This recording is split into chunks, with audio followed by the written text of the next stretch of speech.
निवडणूक 2026 च्या संदर्भात सर्वत्रच निवडणुकीची रणधुमाळी सुरुवात आहे आणि ह्यावेळेला मी विरार येथे उपस्थित आहे, प्रभाग क्रमांक 5. तर प्रभाग क्रमांक 5 चा उल्लेख केला तर त्या प्रभागामध्ये स्टेशन परिसर असेल, विरार मुख्यालय असेल, असा हा संपूर्ण परिसर येतो आणि त्याच परिसरामधून हार्दिक राऊजी आहेत त्यांनी 5 प्रभागाला उमेदवारी अर्ज दाखल केले. सर प्रथमतः नमस्कार आणि आपण एक प्रभागामधून नगरसेवक होता आणि ह्या प्रभागात आपण आता पुन्हा सेवकासाठी उमेदवारी अर्ज दाखल केला.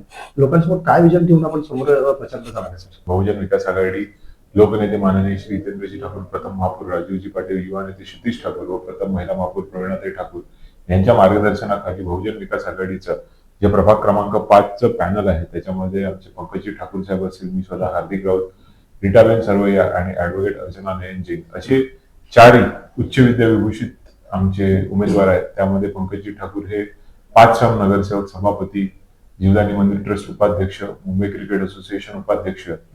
त्यानंतर मी एक टर्म नगरसेवक आहे, जिल्हा नियोजन समिती सदस्य होतो, पालघर जिल्हा हाऊसिंग फेडरेशनचा मी चेअरमन आहे.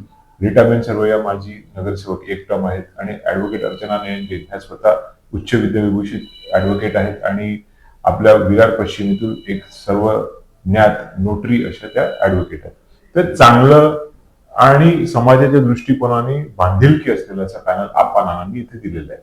सर नक्कीच आपण एक म्हणता की चांगलं पॅनल दिलेलं आहे. 5 वर्षाच्या जी राजवट प्रशासक राजवट होती त्यानंतर पुन्हा आता एकदा महानगरपालिकेत संधी मिळाली आहे उमेदवारापर्यंत पोहोचण्याचं आणि उमेदवारासाठी नवीन विचारण्याचं. असं काय नवीन विजन आपण वसई विरारसाठी वाचलेलं आहे किंवा आपल्या प्रभागासाठी आपण काम करणार आहोत? तुमचा जो प्रश्न आहे तो मी प्रश्न करेक्ट करतो. 5 वर्ष नाही तर साधारणपणे 6 वर्ष प्रशासकीय काळ आहे. 2020च्या 28 जूनला आमचं महानगरपालिकेची जी शेवटची टर्म होती महापौरांची ती संपलेली आहे. त्यानंतर नगरसेवकांचा कार्यकाळ सुद्धा संपलेला आहे. 2020, 2021, 2022, 23, 24, 25, 26 अशा या 6 वर्षामध्ये आम्ही नगरसेवक नसताना सुद्धा लोकनेते माननीय श्री हितेंद्रजी ठाकूर, प्रथम महापौर राजीवजी पाटील आणि युवा नेते क्षितिज ठाकूरांच्या मार्गदर्शनाखाली बहुजन विकास आघाडीच्या संपूर्ण टीमनी काम केलेलं आहे. 24 मध्ये 2024च्या नोव्हेंबर महिन्यात विधानसभेमध्ये काही निसटते पराभव झाले, त्यामध्ये बहुजन विकास आघाडीचे सुद्धा पराभव झालेले आहे. त्यामध्ये 1 वर्ष प्रशासनावरती अंकुश न राहण्याचा हा काळ आहे. बीजेपीच्या जे नवीन निर्वाचित झालेले आमदार आहेत त्यांच्या या 1 वर्षाच्या कार्यकाळामध्ये प्रशासनावरचा अंकुश निघून गेलेला आपण सर्व बघतोय, असं लोकांचं मत आहे, माझं नाही. कारण 1 वर्षामध्ये दिवाळी, दसरा, गणपती, नवरात्र ह्या 4 सणांच्या आधी जे रस्त्यांची डागडुजी व्हायची ती कुठेही आपल्याला बघायला मिळाली नाही.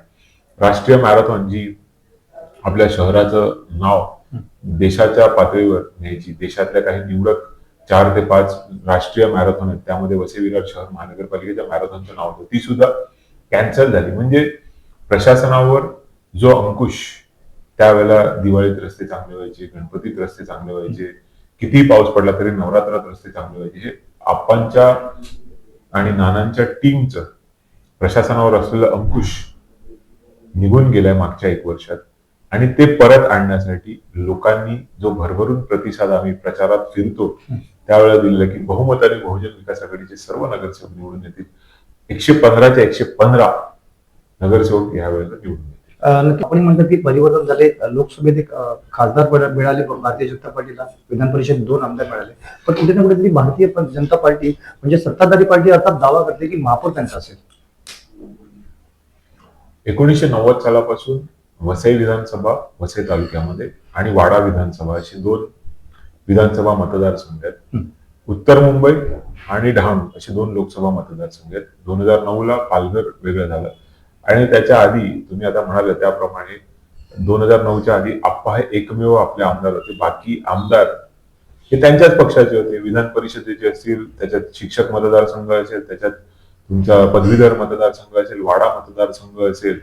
उत्तर मुंबईचं प्रतिनिधित्व सर्वात जास्ती काळ रामभाऊ नाईकांनी केलं, त्यांचा पराभव 2004ला गोविंदासारख्या एका नवख्या उमेदवारांनी केला.